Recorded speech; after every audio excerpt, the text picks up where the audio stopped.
Inamin ni Dwight Howard kung bakit niya piniling bumalik sa Pilipinas sa kabila ng maraming lugar na pwede niyang puntahan at paglaruan. Si Mikey Williams tinabla ang usapan kay Jacob Lau at Jacob Lau inilabas ang pinagkasunduan nila ni Mikey Williams dahilan para isipin niyang okay na ang lahat. Hiningi ni Mikey, inilabas din ni Jacob Lau. Pero bago yan, hihingi po tayo ng isang subscription sa lahat ng dumadaan sa ating munting channel kung nagugustuhan niyo ang ating palabas. Kung medyo mabigat ang subscription, siguro kahit isang like at isang share na lang po yan.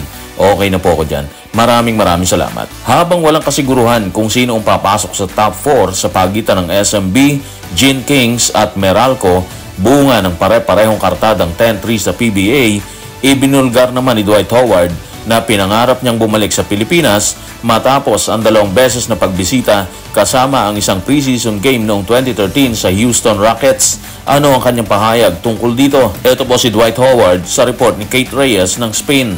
Mahirap paniwalaan pero pangatlong beses ko na dito at ilang taon na akong nangangarap na bumalik. Natutuwa akong nakabalik.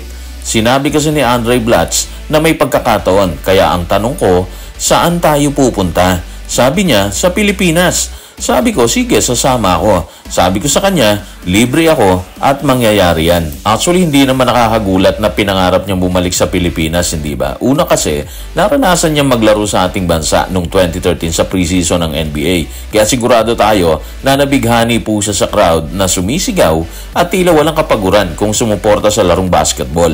Pangalawa, sa pamamagitan ni Andre Blatz, sigurado kasi tayo na bukod sa experience niya noong 2013, maganda ang mga naibulong ni Andre Blatz tungkol sa pagiging panatiko nating mga Pilipino sa basketball. Walang duda po yan. Dalawang dahilan yan, bukod sa pansariling dahilan ni Dwight Howard, kaya siya bumalik dito sa Pilipinas. Kung iisipin natin, ang daming lugar sa mundo na pwede niyang puntahan or paglaruan, pero pinili niya ang Pilipinas. Patunay po yan na gusto talaga niyang bumalik po dito sa atin. Pero mahirap naman siguro kung haka-haka lang mga sinasabi natin dito, di ba? Kaya mula kay Dwight Howard, bakit nga ba ginusto niyang bumalik sa Pilipinas? Ito po si Dwight sa report ni Kate Reyes ng Spain. Ano ang kumumbinsi sa akin na bumalik? Nung una, akala ko Jollibee. Pero dahil pala sa lahat ng fans, bumisita ako ng Thailand nung 1 taon at marami akong nakausap na Filipino doon. Humihiling na bumalik ako. Tuwang-tuwa ako palagi sa mga tagahangang Pilipino at ang makabalik rito at kumatawan sa Pilipinas ay isang malaking karangalan at ipinagmamalaki ko yan. Miksaya na talaga si Jollibee, no? Pero lumabas talaga yung dahilan, yung fans na sobrang magmahal sa larong basketball, di ba? Iba kasi suporta ng Pinoy sa laro, especially kapag dikdikan yung laban.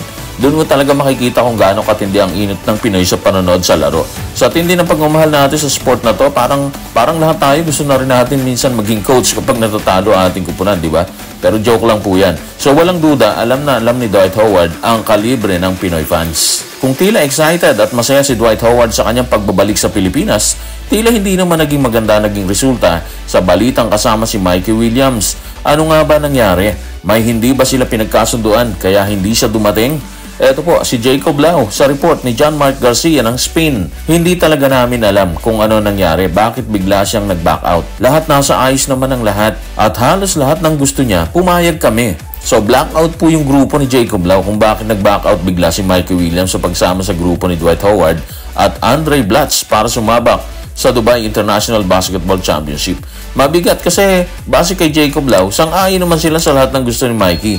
Tapos bigla-bigla, hindi na pala makakasama, di ba? So masakit sa ulo yan kasi dapat wala nang problema. Pero dahil sa issue kay Mikey, nagbago ang lahat. Nagkaroon ng napakalaking problema. Kung babalikan natin ang mga pinag-usapan ni Jacob Lau at ni Mikey Williams, ano ang napagkasunduan nila? Ano ang hiningi ni Mikey sa kanya kung meron man para makasama siya sa Strong Group Athletics? Ito po si Jacob Lau sa report ni John Mark Garcia ng Spain. Nung una, pumayag na siya sa presyo. Tapos, humingi siya ng specific time frame para sa pagdating niya. Pero hindi siya sumipot sa practice namin kung saan umaasa karamihan na dadalo siya kasama mga NBA stars at starters. Maliwanag po yan ha, nagkasundo na po sila sa presyo. Kung gaano kalaki yan, hindi natin alam. Kaya dismayado si Jacob Lau sa naging takbo ng usapin kay Mikey Williams. Imagine okay na po ang lahat, planchado na pero hindi dumating. Humingi ng oras para sa kanyang pagdating, sang-ayon na sa presyo pero bokya pa rin. walang Mikey na dumating para magsimulang mag-practice at kalaunan ay samahan ng koponan ng Pilipinas sa torneo. In fairness naman kay Mikey, hindi natin alam ang totoong dahilan kung bakit hindi siya nakasipot, considering na okay na ang lahat para makasama sa sahanay. Siguro sa tamang oras at panahon, lalabas ang totoong dahilan kung bakit hindi niya sinipot ang kasunduan. Dahil sa pangyayari, ano na ngayon ang estado ni Mikey Williams? Nakakausap pa ba siya ni Jacob Lau? Ano ang option nila ngayong hindi siya sumama sa hanay? Ano ang masasabi ni Jacob Lau sa pamunuan ng TNT na dating koponan ni Mikey Williams?